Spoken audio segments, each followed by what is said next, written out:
Avec une histoire originale pour démarrer ce journal, Janine Vroman, une Tourquenoise décédée en 2008, a laissé une très belle surprise à 303 personnes qu'elle a désignées comme ses héritiers. Et pourtant, certains ne sont ni de la famille proche, ni même des connaissances de longue date, juste quelques personnes ayant croisé sa vie à un moment donné. En fait, tout simplement, Janine Vroman a voulu juste remercier ces personnes d'avoir été présentes autour d'elle durant sa vie d'une manière ou d'une autre. Ces 303 légataires vont donc chacun recevoir un chèque de 2000 €. Pierre Beauvillain a rencontré maître Francis Bécu, le notaire de Janine Vroman. Il a mis 3 ans pour retrouver tous les héritiers désignés par sa cliente. Explication au micro de notre reporter. Elle était fille unique, elle n'avait pas de frères et sœurs, pas de neveux et nièces. Donc elle avait que de la famille un petit peu éloignée, des cousins. Elle était fille unique, donc elle avait hérité quand même un peu de ses parents. Je vous ai dit qu'elle vivait très discrètement, très chichement, donc je pense qu'elle a beaucoup économisé aussi de son vivant. Et c'est comme ça qu'on arrive à avoir un patrimoine qui n'est pas très élevé, mais déjà un beau patrimoine qui permet de faire plaisir à beaucoup de gens.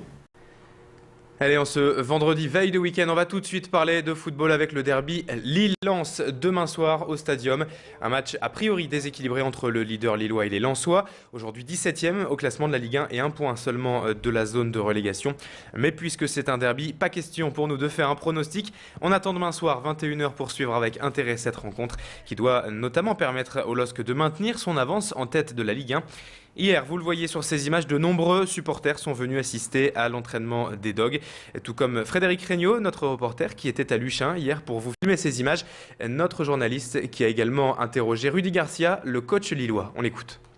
Ce qu'il faut, c'est qu'on soit prêt, donc mentalement déjà, et puis sur la motivation des joueurs, j'ai pas de soucis. Après, on aura besoin de notre public, et je sais qu'il sera là.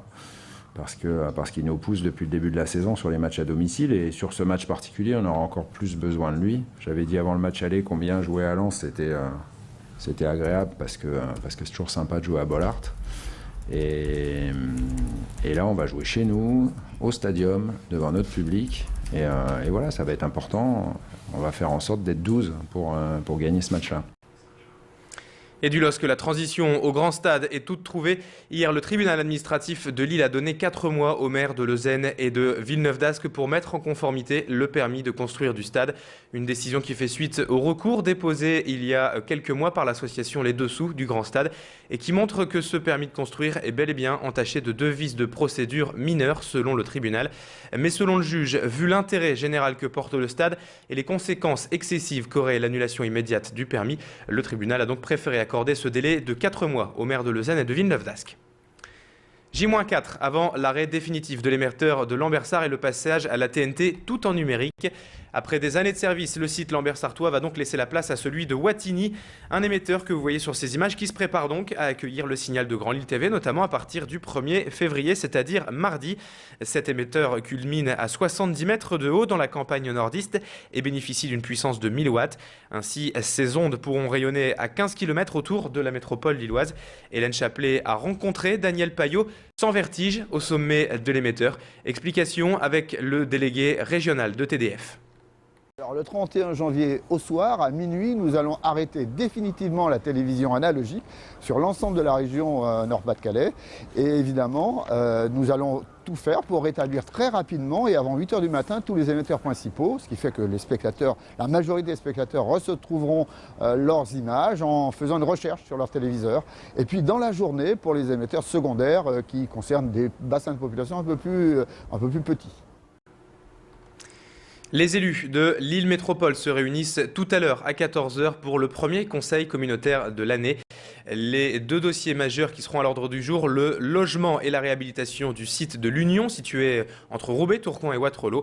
Pour préparer ce conseil communautaire, les élus de la métropole lilloise concernés par ces sujets se sont réunis hier et ont expliqué les enjeux pour l'année 2011 de ces dossiers.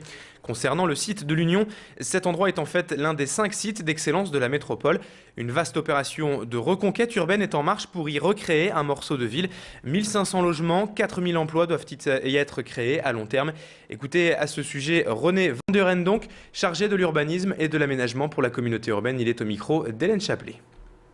C'est une volonté très forte de la communauté urbaine et des 3 villes de reconquérir un lieu de centralité commun aux 3 villes de Roubaix, Wattrelos et Tourcoing, pour construire ni plus ni moins qu'un morceau de ville sur 80 hectares qui furent naguère occupés par des entreprises, souvent regardés comme des extrémités de la ville, qui comportent aussi un problème spécifique de pollution.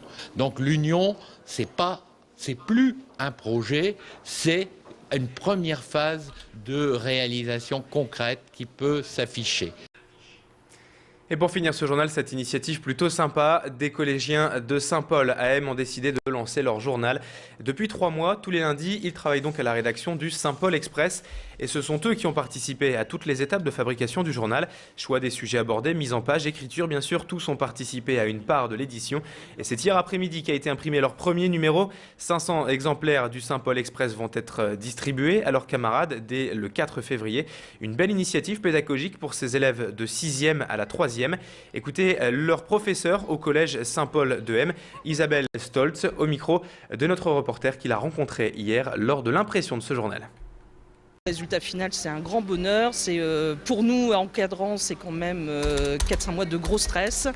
Eux l'ont moins vécu comme ça, effectivement. Là, ils sont ravis, ils sont sur des charbons ardents. Ça fait une semaine qu'ils nous en parlent et ils ont hâte. Ils ont hâte de voir le résultat final et de pouvoir le distribuer aux camarades, surtout, et à leur famille. C'est déjà la fin de cette édition. Merci à vous de l'avoir suivi. Restez avec nous dans un instant. Météo et trafic au programme de Grande Lille TV.